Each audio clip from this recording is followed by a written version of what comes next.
Is Dak Prescott the most overly criticized quarterback in the NFL? Listen, everybody hates Dak Prescott apparently, but should they? The Dallas Cowboys currently are averaging 29.9 points per game with Dak Prescott since 2019. Now, this is the highest PPG among all teams and quarterbacks during that span. And we still have national media members and fans like the people in the chat believing that Dak Prescott is not good. Brandon, you once upon a time had a conversation on this very show comparing Dak Prescott to other elite quarterbacks in the NFL and made a case that the hate is not warranted based on the numbers. So go ahead. So at the end of the day, what are we trying to accomplish, right? We're trying to win games. That's number one. We're trying to be productive and do our job. And so, the best way for us to look at who is actually being productive, who's winning games, is looking at the numbers, right? And so, yes, Ashley, probably a couple months ago, I just said, let me look at, Dak's numbers compared to Ben Roethlisberger's, Drew Brees, Tom Brady, Peyton Manning. And what you saw through the first 8 years is his numbers right up there with the greats. And then also, I was watching Kimberly Martin this morning, and she was like, yeah, we talk so bad about Dak Prescott, but if you look over the last 10 years, who's been, the most efficient at the quarterback position, he's like fifth behind Tom Brady, Drew Brees, Patrick Mahomes, and like one or two others, but all like retired legends, future Hall of Famers, or the best in the game right now. So look at Dak's. Look at it. What do you want? What else do you want? What do you want? What they want his blood and his unborn child. But I will say this though, Ashley, right? Because people like the Cowboys, and it's like people talk about, well, when you talk about the Cowboys, you get more views, right? So like maybe that's it. When because he's the quarterback of the Cowboys, it just comes with that. It's like this particular quarterback position, because nobody else is getting talked about like this. But it's insane. I would love to have a quarterback like Dak Prescott. I had 18 quarterbacks. Like I had Tyler Thigpen. I had Kyle Orton.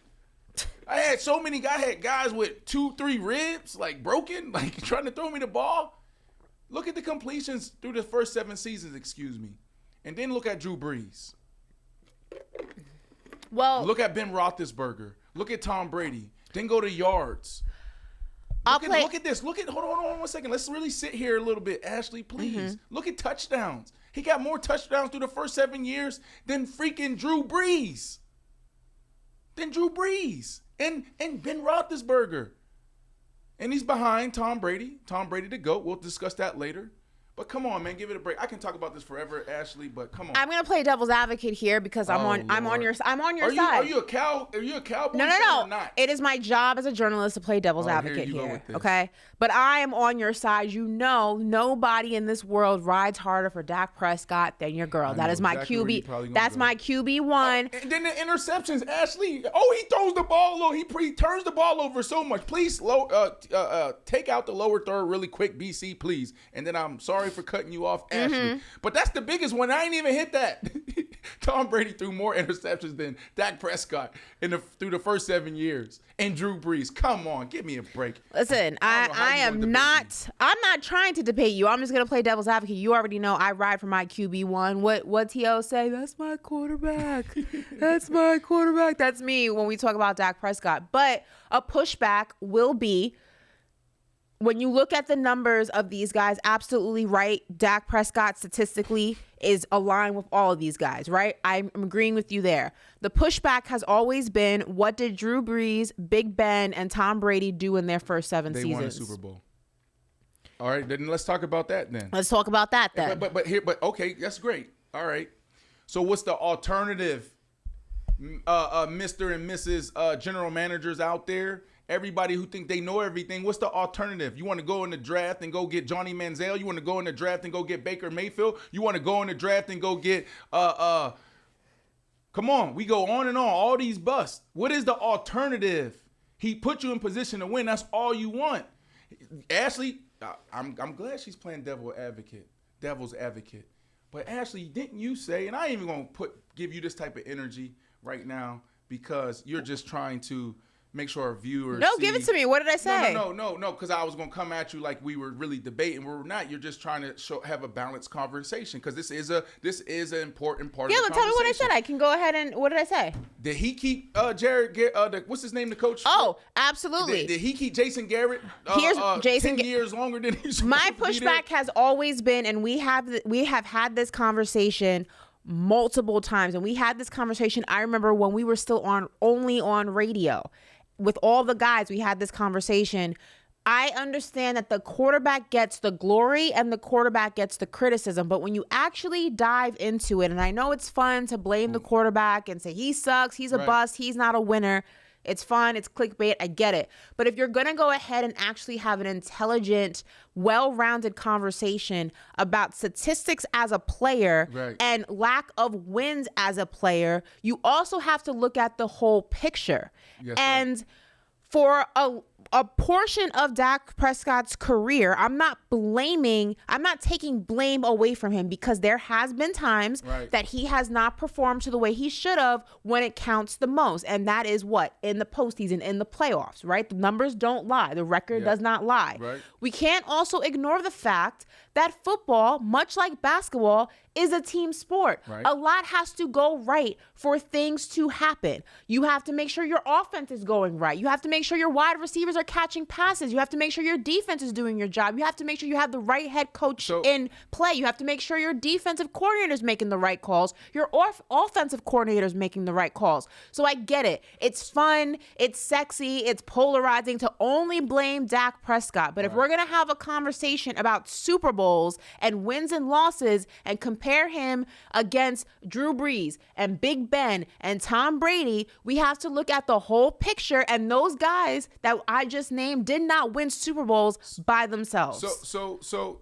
yes, Ashley, I need to jump in the chat more. Oh my goodness. King Cook. Here we go. Oh, so now Dak ain't never had great players around him, B. Marsh? Question mark, question mark, question mark, question mark. Is that how you think it sounds? That's how the King Cook. Okay. King Cook. Stop. Why are you doing that? Brandon Marshall, Ashley Nicole Moss, sitting here live on Sirius XM. Fashion Talk Paper Round. Yo, y'all know I can't read. Y'all know I can't read. They used to ask me, bro, what's your major? I'm walking around campus, bro, what's your major? I'm majoring in football. Like Bobby Boucher? Yeah. Mama said foosball's the devil. Let me stop playing into the sticker, but my coach, definitely, my high school coach, right before I was about to take off, we were on the track and we running. We training, right? Getting ready to go to UCF.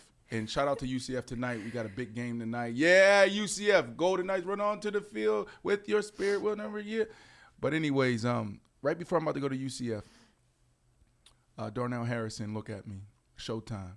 And he's like, bro, what you going to major in when you get to school? I'm like, I'm thinking, no, computer engineering. Oh, cool. It's like computer engineering. And he looked at me like this. He said, let me tell you a story. He said, I was in the same situation before I was about to take off the school. And my mentor looked at me and asked me the same question. And I said, business. And he looked at me and said, boy, your major football. So, anyways, it's just a cool little story. Resetting. King Cook. There you go. King Cook. Pause. He said, oh, so now Dak ain't never had great players around him. B. Marsh, question mark, question mark, question mark, question mark, blue cap. Okay? So basically that's saying, that generation saying I'm capping. Okay? All right, so the year Dak snapped his ankle, they were averaging 500 yards a game. Dak Prescott was phenomenal. What happened on the other side? And this has been the problem up until literally the last 2 years of Dak's run. The defense wasn't better than UCF's defense. Trash. That's true. Trash. Like they were giving up 800 yards a game. And that's cap. I ain't do my research on that part of the argument. But that's been the problem in Dallas, man. I used to lick my chops going down there to play or them coming to me. Why? because I knew I was going to have 100-something yards in them and maybe 2 touchdowns. Too easy. That defense, remember I was saying earlier how these owners, that stick around for a long time, they have their philosophy. They've been trying to play this defense the same way, and you getting one-on-one coverage. You want all the smoke. So, yes, Dak has had players around him. So, defensively, they had stars, okay? Offensively, they had some players. They had some dogs. But, man, if your defense play the way they play, you don't got no chance. I am sorry. So, yes, Dak has had players around him, but – they finally got it right. And that's where the pressure is on Dak right now.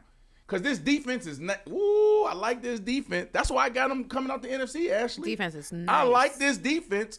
Dan Quinn, Jerry Jones, enjoy it while it lasts. Because Dan Quinn probably out of there after this year. And chill. That's our future head coach. And then on the offense, you brought in Archer. You brought in Archer. And then you got CeeDee Lamb. Mm-hmm. And then what's the other receiver y'all got?